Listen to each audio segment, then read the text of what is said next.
नमस्कार मित्रों, मैं आपका दोस्त संजय सिंह अपने कॉन्सेप्ट क्लासेस में आप सभी का स्वागत करता हूं। आज का जो हमारा लेक्चर है वो चैप्टर नंबर 3 है शंकर आईएएस का। इसमें हम लोग बात करेंगे टेरेस्ट्रियल इकोसिस्टम क्या है एक्चुअल में टेरेस्ट्रियल इकोसिस्टम। मैंने जैसे पिछले लेक्चर में तुम्हें बताया था कि आगे हम डिटेल में बात करेंगे एक्चुअल में टेरेस्ट्रियल इकोसिस्टम क्या है और एक्वाटिक इकोसिस्टम क्या है। ये चैप्टर नंबर 3 है और इस चैप्टर में हम लोग जानेंगे कि टेरेस्ट्रियल इकोसिस्टम क्यों इसका नाम पड़ा और यहाँ पर कैसी कैसी यानी कि घटनाएं घटती हैं। और दूसरी बात ये बताना चाहूँगा, मेरे जो यानी कि लेक्चर्स होते हैं वो बेनिफिशियल होते हैं किसके लिए, जितने भी सिविल सर्विसेज की तैयारी कर रहे हैं, पीएससी की तैयारी कर रहे हैं, ठीक है, railway, UP triple SC, SSC या और एग्जाम जहाँ पर यानी कि हमारी इन्वायरमेंट से रिलेटेड कोई बात होती है वहाँ पर ये लेक्चर इन्फॉर्मेटिव हो सकता है। बाकी अदर चीज़ के लिए अगर आप पढ़ना चाहते हैं तो आप इस चैनल पर ना रहें, क्योंकि मेरा कहने का मतलब यहाँ पर है जो चीज़ यहाँ पर है उसी को आप देखें, बाकी आपका वेस्ट ऑफ टाइम होगा, फायदा क्या। तो स्टार्ट करते हैं आज का लेक्चर। ये लेक्चर जो है उसमें बताएगा कि आखिरकार हम यानी कि टेरेस्ट्रियल इकोलॉजी या टेरेस्ट्रियल इकोसिस्टम क्यों पढ़ना चाहते हैं और क्या जरूरत पड़ी। कह रहा है कि the interrelation between the organism and the environment on the lands constitute the terrestrial ecology. कहने का मतलब यहाँ पर ये एक इंटर रिलेशन मतलब एक आंतरिक संबंध किसके बीच में, हमारा इन्वायरमेंट, ठीक है, हमारा किसका इन्वायरमेंट और जो भी उसके ऊपर ऑर्गेनिज्म रह रहे हैं, चाहे वो यानी कि लिविंग बींग्स हो चाहे नॉन लिविंग्स हो, जितनी भी चीज़ें उसके अंदर हैं उसमें जो यानी कि एक इंट्रैक्शन हो रहा है, उनके बीच में क्या हो रहा है, एक इंट्रैक्शन हो रहा है, उनके बीच में जो रिलेशन है उसी को हम टेरेस्ट्रियल इकोसिस्टम या उसी को हम टेरेस्ट्रियल इकोलॉजी बोलकर चलेंगे। ये होता क्या है, due to variation in the topographic features of the valleys, mountains and the slope certain differences occurs. कहने का मतलब यहाँ पर यह है कि होता क्या है कि कुछ यानी कि डिफरेंस होने के कारण किसमें, हमारी टोपोग्राफी में, दूसरा उसके यानी कि वैलीज फीचर, जैसे कहीं पर माउंटेन है तो कहीं पर प्लेन है, कहीं पर स्लोप है तो कहीं पर यानी कि बिल्कुल प्लेन है, कहीं पर प्लेटू है तो कहीं रिवर है। तो इस चीज से यानी कि क्या होता है, हमारा जो टेरेस्ट्रियल इकोसिस्टम है उसमें कुछ ना कुछ वेरिएशन देखने को मिलता है। उन वेरिएशंस को हम लोग यानी कि स्टडी करेंगे एज ए फॉरेस्ट और एज ए डिजर्ट के हिसाब से, ठीक है। The difference are reflected both the material and the biotic diversities and altitudinal and the latitudinal variation causes shift and the differences in the climatic patterns। कहने का मतलब यहाँ पर ये है कि ये जो हमें डिफरेंस देखने को मिल रहा है किसके बीच में, जो रिफ्लेक्ट करता है मटेरियल, ठीक है, material and the biotic diversity देखने को मतलब यानी कि आपको यानी कि जीवों में विभिन्नता देखने को मिलेगी। दूसरी बात मटेरियलिस्टिक इन द सेंस अगर बात किया जाए तो कहीं पर पेट्रोल है, कहीं पर पानी है, कहीं पर यानी कि मतलब कहीं पहाड़ है तो कहीं प्लेटू है, कहीं यानी कि प्लेन है। इस तरीके का आपको कुछ डिफरेंस देखने को मिलेगा। कहीं एल्टीट्यूड हाई है, कहीं यानी एल्टीट्यूड लोअर है। लॉन्गिट्यूडनल एंड लैटिट्यूडनल को मैंने यानी कि ज्योग्राफी में बताया, वहां पर आप समझ सकते हैं। ज़्यादा मैं समय नहीं बर्बाद करूंगा क्योंकि लैपटॉप की बैटरी डाउन होने वाली है, इसलिए मैं लेक्चर को इन द सेंस जल्दी करने की कोशिश करूंगा और चीज़ें सब कुछ बता के चलूंगा।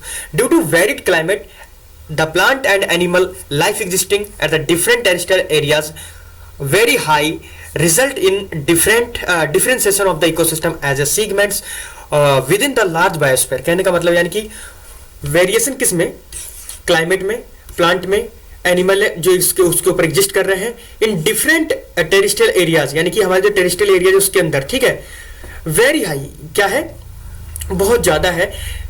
अगर उसका रिजल्ट फॉर्मेशन देखा जाए, रिजल्ट इन डिफरेंशिएशन यानी कि इसके डिफरेंशिएशन में अगर यानी एक रिजल्ट की बात करूं, ecosystem as a segment within the large biosphere, एक बड़ा बायोस्फीयर देखने को मतलब सभी लिविंग बींग्स का यानी कि हम लोग बात कर रहे हैं यहाँ पर है, ठीक है, लिविंग बींग्स और यानी नॉन लिविंग के बीच में एक जो रिलेशन हो रहा है, ठीक है, उस चीज के बारे में बात कर रहे हैं। मैंने एक चीज बताई थी आपको, बायोस्फीयर क्या है, तो एटमॉस्फेयर, लिथोस्फीयर एंड हाइड्रोस्फीयर, तो इन सभी तीनों चीजों को मिलाकर हमारा बायोस्फीयर बनता है। तो उन्हीं सब चीजों का इंटरेक्शन यानी कि मैं यहाँ पर भी बताने की कोशिश कर रहा हूँ। The most important limiting factor of the terrestrial ecosystem are moisture and the temperature. देखिए, आपको जब भी टेरेस्ट्रियल इकोसिस्टम में आप कुछ भी पढ़ेंगे तो आपको क्या उसके सेंस में जानना चाहिए, मॉइस्चर और यानी कि टेम्परेचर, वहाँ का टेम्परेचर कैसा है, वहाँ पर मॉइस्चर कैसा है। अगर मॉइस्चर अच्छा होगा तो पानी बरसेगा, टेम्परेचर ज़्यादा होगा तो यानी कि कंडीशन ऐसी हो जाती है कि वहाँ पर डिजर्ट लाइक सिचुएशन हो जाती है। तो इनके बेस पर हमने चीज़ों को डिवाइड किया है। जैसे अब हम बात करें टुंड्रा का, तो यहाँ पर क्या होता है, टुंड्रा का मतलब यही होता है कि एक यानी कि बैरन लैंड, जहाँ पर हमें वेजिटेशन बहुत ही सीवियर कंडीशन देखने को मिले, जहाँ यानी कि बहुत ही सीवियरिटी हो, मतलब यानी कि वेजिटेशन देखने को ही ना मिले, कोई मिले भी तो ऐसा मिले कि वहाँ ग्रीनरी है ही नहीं, ठीक है। यहाँ पर हमें क्या होती है, दो टाइप के यानी कि टुंड्रा वेजिटेशन, दो टाइप का टुंड्रा होता है, एक होता है आर्कटिक और एक होता है अल्पाइन। ठीक है, इनका डिस्ट्रीब्यूशन अगर देखा जाए तो आर्कटिक टुंड्रा जो है extend the continuous belt below the polar ice cap and above the tree lines in the northern hemisphere। देखिए, आपको मैंने ज्योग्राफी में बताया था कि ज्योग्राफी में हमने एक चीज समझी थी कि अगर अर्थ लाइक ऐसे है, क्योंकि अर्थ की सिचुएशन यानी कि क्या है, अर्थ अगर जो है उसका जो यानी कि शेप है वो जियोइड है, मतलब पूरा गोल नहीं है, यानी कि यहाँ पर थोड़ी सी फ्लैट है दोनों ही हेमिस्फीयर में, चाहे नॉर्थ हेमिस्फीयर हो चाहे वो साउथ हेमिस्फीयर हो, दोनों पे क्या है, थोड़ी सी फ्लैट है। इसी के कारण जो पोल से थोड़ा नीचे और जहां तक ट्री की लाइन मिलती है, मतलब जहां तक हमारे पेड़ों की वेजिटेशन की उपस्थिति होती है, उसके बीच का जो पोर्शन होता है हम उसे कहते हैं टुंड्रा लाइक यानी कि रीजन। यहां पर क्या होता है, हमें क्या देखने को मिलता है, हमें यह देखने को मिलता है यहाँ पर कि वेजिटेशन बहुत ही कम है लेकिन बर्फ बहुत ज्यादा है, लेकिन फिर भी हमें यहाँ पर कुछ ऐसी यानी कि एनिमल स्पीसीज मिलती है, कुछ ऐसी यानी कि वेजिटेशन यानी कि ऑर्गेनिज्म यानी कि वेजिटेशन स्पीसीज मिलती है जिसमें हम लोग उनके नाम है, जैसे अगर मैं बात करूं, जैसे आर्टिक टुंड्रा एक्सटेंड है कहां तक, कंटिन्यूअस बेल्ट है बिलो द यानी कि पोलर आइस से यानी कि उस पोलर आइस से नीचे and above the tree lines से ऊपर नॉर्दर्न हेमिस्फीयर में, और साउदर्न हेमिस्फीयर में भी है लेकिन वो ज्यादा आइस पोर्शन को कवर रखा है। इसमें अगर देखा जाए ये क्या कर रखा है, कनाडा को कवर कर रखा है, अलास्का के रीजन को कवर कर रखा है। आप मैप पे जाइएगा, इन चीजों को जरूर सर्च करिएगा, आपका बहुत ज्यादा यानी कि डाउट क्लियर हो जाएगा। मैंने मैप लगाना भूल गया, बाकी मैं बहुत सारी चीजें लेके आया हूं। और यूरोपियन रसिया जो है उसको साइबेरिया, ठीक है, and island group of the Arctic ocean, यानी आर्कटिक ओशियन का जो आइलैंड ग्रुप्स हैं उनको भी यानी कि कवर अप करके चलता है। बट साउथ में अगर बात करें, टुंड्रा जो है बहुत ही छोटा है, ये लगभग यानी कि जो ओशियन पार्ट है उसको कवर करके चलता है। अल्पाइन टुंड्रा क्या है, अकर्स एट हाई माउंटेन, ठीक है, high mountain above with respect to the arctic mountains. कहने का मतलब यहां पर ये जो आर्कटिक यानी कि सागर की बात हम कर रहे हैं, उसके जो माउंटेन्स है उसकी हाई एल्टीट्यूड पर अगर देखा जाए तो हमें ये देखने को मिलता है माउंटेन्स, और उसके बारे में बात कर रहा हूं, आर फाउंड एट ऑल यानी कि latitudes, therefore alpine tundra shows day night temperature variation, यानी कि डे और नाइट के टेम्परेचर में थोड़ा वेरिएशन देखने को मिलता है अल्पाइन टुंड्रा के केस में, क्योंकि वहां पर माउंटेन में कुछ ना कुछ यानी कि टेम्परेचर का वेरिएशन देखने को मिलता है अकॉर्डिंग टू उनकी हाइट के अकॉर्डिंग। ठीक है, अब बात आती है फ्लोरा और फोना की बात। तो यहां पर हम लोग ये जानते हैं कि टुंड्रा में एज सच कोई यानी कि बहुत अच्छा वेजिटेशन तो है नहीं, लेकिन फिर भी कुछ चीजें हैं जिनको हम लोग जान लेते हैं, जैसे typical vegetation tundra cotton, grasses, sages, dwarf Heath, willow, braces and lichens, ये चीजें कुछ यानी कि वहां पर हमें वेजिटेशन के रूप में देखने को मिलती हैं। अगर आप इनको देखना चाहें, कुछ ऐसे हैं, जैसे लाइकेंस कुछ ऐसा दिखेगा, और पेरेनियल फॉक्स कुछ ऐसा दिखेगा, हेथ्स कुछ ऐसे दिखेंगे, और यानी कि जो कॉटन ग्रास है कुछ ऐसा दिखेगा। आपको समझ में आएगा मैं क्या बताना चाह रहा हूं। इसी तरीके से अगर एनिमल में हम देखना चाहें तो यहाँ पर हमें reindeer, musk ox, arctic hare and caribous, lemming and the squirrel, most of them have a long life, यानी कि इनकी जो लाइफ होती है बहुत ही लंबी होती है, लगभग यानी कि ये कम से कम 150 साल और मैक्सिमम 300 साल तक जीते हैं। They are protected from the lichens, यानी कि किससे, यानी कि चिलनेस, यानी कि चिलनेस से यानी कि ठंडता से यानी कि प्रोटेक्टेड होते हैं, किसके द्वारा, अपने यानी कि इनके ऊपर जो कटे यानी कि कुटिकल यानी कि और इपिडर्मल जो हेयर होते हैं, मतलब बड़े बड़े झबरेदार जो बाल होते हैं वो इनको ठंड से बचाते हैं। ठीक है, members of the tundra region have large body, यानी कि उनकी बॉडी जो होती है लार्ज होती है, और स्मॉल टेल, यानी कि उनकी जो पूंछ होती है वो छोटी होती है, स्मॉल ईयर, छोटे छोटे कान होते हैं, टू अवॉइड करने के लिए लॉस ऑफ हीट, क्योंकि इससे ज्यादा हीट फ्लो ना हो और उसकी सरफेस से। अब इन एनिमल्स को आप इस तरीके से देख सकते हैं, जैसे पोलर बियर कुछ ऐसा दिखता है, ठीक है, उसी तरीके से आर्टिक जो पेंगुइन है कुछ इस तरीके से दिखता है, हिमालयन तहर ऐसा कुछ दिखता है, और हमारा snowy owl, musk ox and arctic ox, ठीक है, ये सभी एनिमल्स, इनको आप मेरी स्लाइड में मैं आपको यानी कि टेलीग्राम चैनल पे दे दूंगा, आप टेलीग्राम चैनल को सर्च करिएगा, concept classes bye Sanjay Singh, उस पर आपको ये सारे कंटेंट्स जो मैं अब तक पढ़ा चुका हूँ क्लास में उनके सारे कंटेंट्स मिल चुका है, ये इन कंटेंट को भी मैं वहां डाल दूंगा। चलिए आगे बढ़ते हैं, बात करते हैं। The body is covered with fur and insulation. Insects have short life cycle which are complete during the favorable period. ये सिंपल है, आप देख सकते हो। आगे बढ़ते हैं फॉरेस्ट इकोसिस्टम के बारे में कि आखिरकार फॉरेस्ट इकोसिस्टम क्या है। फॉरेस्ट, जब भी हम इकोसिस्टम की बात करते हैं तो मैंने बताया था कि interaction between the living and non living beings, तो उन सभी चीजों के बीच में एक इंटरेक्शन होता है, उसी को हम लोग इकोसिस्टम के बारे में बात करते हैं। जैसे एक इकोसिस्टम एक पेड़ भी हो सकता है, एक इकोसिस्टम एक पूरा आपका एक फॉरेस्ट भी हो सकता है, ठीक है। तो छोटा इकोसिस्टम एक पेड़ को ले सकते हैं और बड़ा इकोसिस्टम हम यानी कि एक फॉरेस्ट को ले सकते हैं। Forest ecosystem includes complex assemblies of the different kinds of the biotic communities. कहने का मतलब यानी कि जो लिविंग बींग्स हैं उनका यानी कि असेंबलेज मतलब उनका असेंबल होना, एक जगह एकत्रित होना, उनमें इंटरेक्शन देखना, वो सभी किसके बारे में बात करता है? फॉरेस्ट इकोसिस्टम कहते हैं। जैसे आप फॉरेस्ट में क्या देखते हो, डिफरेंट डिफरेंट टाइप्स के आपको प्लांट्स देखने को मिलते हैं, डिफरेंट डिफरेंट टाइप्स के आपको वहां पर स्पीसीज देखने को मिलती हैं। फिर आपको यहाँ पर क्या मिलता है? Optimum condition such as the यानी कि temperature and ground moisture responsible for the establishment of the forest community. यानी कि आपकी फॉरेस्ट कम्युनिटी किस तरीके से यानी कि बिल्डअप करेगी, किस तरीके से वो बढ़ेगी आगे, उसका डिपेंड करता है कि आखिरकार उसकी धरती में कितना टेम्परेचर है वहां पर, ठीक है। यानी कि उस सराउंडिंग्स का कितना टेम्परेचर है, वहां का मॉइस्चर कैसा है। अगर मॉइस्चर अच्छा होगा तो पेड़ पौधे जल्दी पनपेंगे और अच्छी डाइवर्सिटी वहां पर देखने को मिलेगी, डिफरेंट डिफरेंट टाइप्स के यानी कि आपको प्लांट्स देखने को मिलेंगे। अगर टेम्परेचर बहुत ज्यादा है, मॉइस्चर कम है, तो ये देखने को मिलता है कि वहां पर रेनफॉल कम होगा, तो इसलिए वहां पर पानी नहीं मिलेगा पौधों को, पेड़ पौधे सूखने लगेंगे और होगा क्या, एट सच बहुत सीवियर कंडीशन वहां पर देखने को मिलेगी। फिर यहाँ पर बात आती है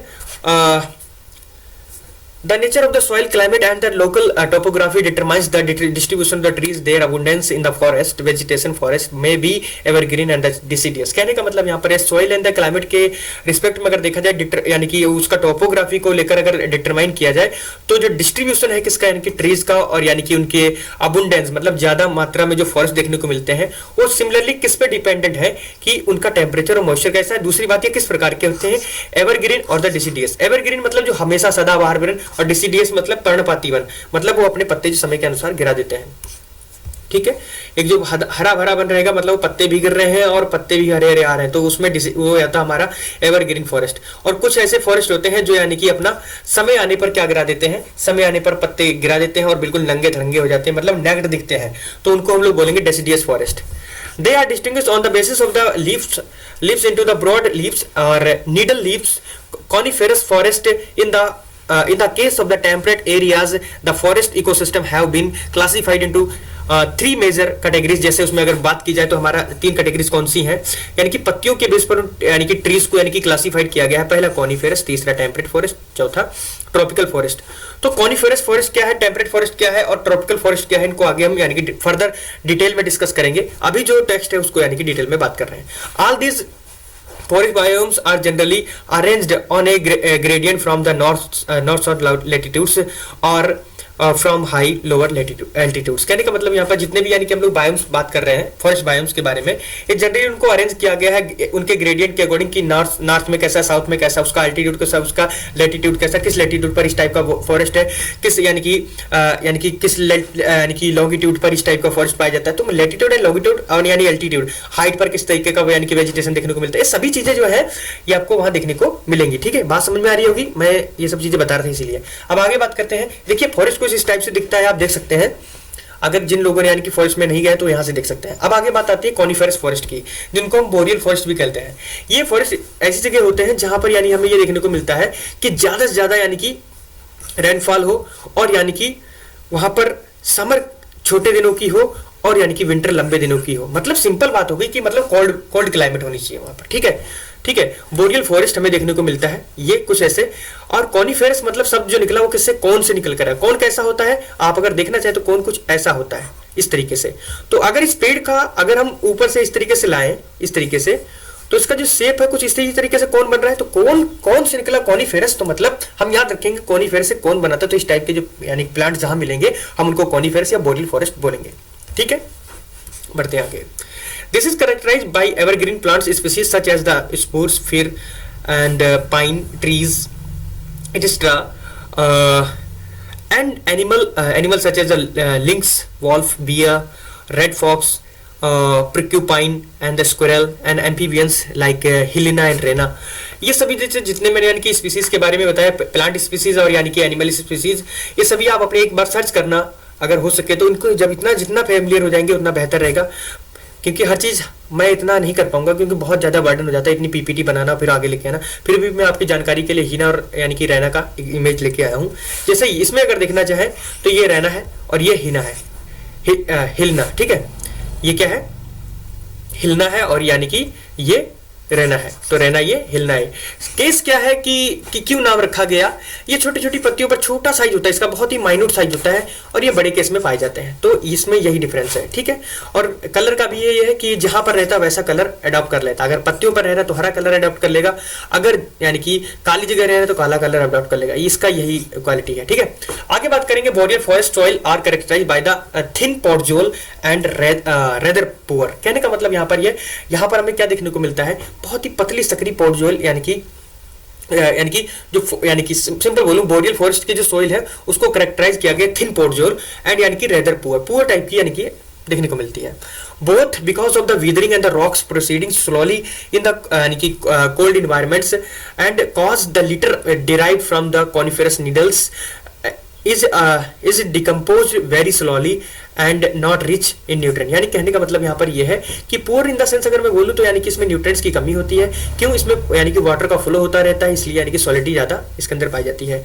दिस सॉइल एसिडिक, यानी कि जो सॉइल है ये एसिडिक नेचर में होती है, मिनरल डेफिशिएंट होती है। दूसरी बात यह है कि this is due to the यानी कि movement of the large amount of the water, यानी कि एक वाटर का एक जगह से दूसरी जगह पर स्थानांतरण होना, मतलब न्यूट्रिएंट्स का धुल जाना, और जो बची यानी कि सॉइल है वो क्या हो जाएगी, धुली हुई सॉइल बचेगी तो वो क्या होगी, साल्टी सॉइल हो जाएगी, ठीक है, एसिडिक सॉइल कह सकते हैं। बात समझाई, आगे बढ़ते हैं। Without the significant of the counter of what the movements of the evaporation essential soluble nutrients like the calcium, nitrogen and the potassium are leached sometimes beyond of this reach of the roots. कहने का मतलब यानी कि यहाँ पर है कि यहाँ पर ये जो नाइट्रोजन एंड द पोटेशियम यानी कि जो चीजें इनके लिए नेसेसरी होती हैं वो यानी कि नहीं पहुंच पाती हैं हमारे कहाँ पर, उससे बहुत से परे होती हैं उनकी रोड से, तो इसलिए यहाँ ये देखने को नहीं मिल पाता है, बहुत ही रेयरिटी होती है। This process leaves no alkaline. कहने का मतलब यहाँ पर ये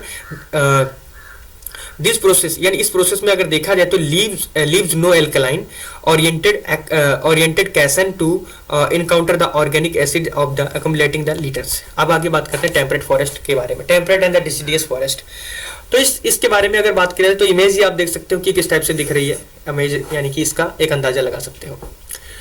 temperate forest are characterised by a moderate climate and broad leaved deciduous trees which shed their leaves in fall or bear over winter and grew new foliage in the spring। कहने का मतलब यहाँ पर ये है कि जो टेम्परेट फॉरेस्ट है उसको करेक्टराइज किया गया है बाय द मॉडरेट क्लाइमेट, ठीक है, कि उसके वहाँ पर क्लाइमेट कैसी थी, मॉडरेट होती है, एंड ब्रॉड लीव्ड यानी कि पत्तियाँ चौड़ी होती हैं, डिसिडियस ट्रीज यानी कि ये जो यानी कि लीव्ड जो होती है, या कहने का मतलब यहाँ पर यह है कि डेसिडियस का मतलब यही होता है कि पत्ती समय के अनुसार यानी कि गिर जाती हैं, ठीक है। Deciduous trees which seed there leaves in fall. कहने का मतलब यानी कि अपनी जो पत्तियां उसको समय के अनुसार यानी कि अपने समय आने पर वो गिरा देते हैं, दूसरी पत्तियां दूसरे समय पर आती हैं। Are bare over the winters and grow new foliage in the springs. यानी कि जैसे यानी कि सदाबहार यानी कि ऋतु आती है तो उसमें यानी कि पत्तियां आ जाती हैं और विंटर में अपने पत्ते गिरा देते हैं। The precipitation of the Fairlie uniform through out, यानी कि प्रेसिपिटेशन ये देखने को मिलता है थ्रू आउट द ईयर देखने को मिलता है। सोइल ऑफ द टेम्परेचर, एक मिनट, हाँ, soil of the temperate forest are podzol and the fairly deep. कहने का मतलब यहाँ पर यह है कि यहाँ पर जो सोइल है मतलब उसकी जो उर्वर जमीन की जो क्वालिटी है वो पोर्टजोलिक देखने को मिलती है और फेयरली डीप देखने को मतलब है गहरी यानी कि इन द सेंस अगर, ठीक है। अब टेम्परेट एवरग्रीन फॉरेस्ट के बारे में बात करें तो कुछ दिखने में कैसा है आप देख सकते हैं, इसमें इमेज ही दिखाई गई है। और इसके बारे में अगर मैं बात करना चाहूँ the parts of the world, यानी कि जहाँ यानी कि वर्ल्ड का ऐसा पार्ट जहाँ पर मेडिटेरियन टाइप्स ऑफ क्लाइमेट देखने को मिलती है, वहां पर क्या होता है वार्म एंड ड्राई समर देखने को मिलती है, मतलब गर्मी वाली और यानी कि सूखा रही यानी सूखे वाली हमें गर्मी देखने को मिलती है। यहाँ पर कूल जो होती है यानी कि कूल एंड यानी कि विंटर जो है, कहने का मतलब dry and summer most winter, यानी कि हमें यानी कि ज्यादा यानी कि मात्रा में यानी कि क्या बोलूं मैं, हल्की यानी कि ठंड देखने को मिलती है और वार्मनेस ज्यादा देखने को मिलती है। These are commonly initiated by low broad leaf, यानी कि छोटी और यानी कि चौड़ी पत्तियां देखने को मिलती हैं इन वनों में, एवरग्रीन ट्रीज में, ठीक है। दूसरी बात यह है fire is an important hazardous factor in this ecosystem. ये जो जंगल है इनमें यानी कि एक ज्यादा ये केस रहता है कि आग लगने का ज्यादा चांसेस रहता है, क्यों, गर्मी ज्यादा है, ठीक है, पर पेड़ से पेड़ रगड़ने में आग उत्पन्न होगी और वो जल जाते हैं। Ecosystem and the adaptation of the plants enable, यानी कि enable to them the recognise the quickly after the being burned, जल जाते हैं और उसके बाद फिर से नए पौधे जन्म लेते हैं। ठीक है, ये बातें थी यहाँ तक, यानी कि जो मैं टेम्परेट एवरग्रीन फॉरेस्ट की बात कर रहा था। लेक्चर ज़्यादा ना बड़ा हो इसलिए मैं यहीं पर लेक्चर को स्टॉप करता हूँ। अगला लेक्चर जो होगा वो मैं लेकर आऊँगा टेम्परेट रेन फॉरेस्ट, इसमें मैं अच्छे से बताऊंगा कि क्या क्या इंपॉर्टेंट है। तब तक के लिए जय हिंद, और लेक्चर में जितना हो सके उतना शेयर करिए, जितना हो सके उतना लाइक करिए, सब्सक्राइब तो कर ही दीजिए, क्योंकि रोज जो रेगुलर लेक्चर बना रहता है, रेगुलर जो कंटेंट में रहता है उसको पर्टिकुलरली जो कंटेंट है मिलता रहता है हमारी साइड से। और उम्मीद करता हूँ जल्द ही हम लोग 1000 पे पहुंचेंगे। तब तक के लिए जय हिंद, जय भारत।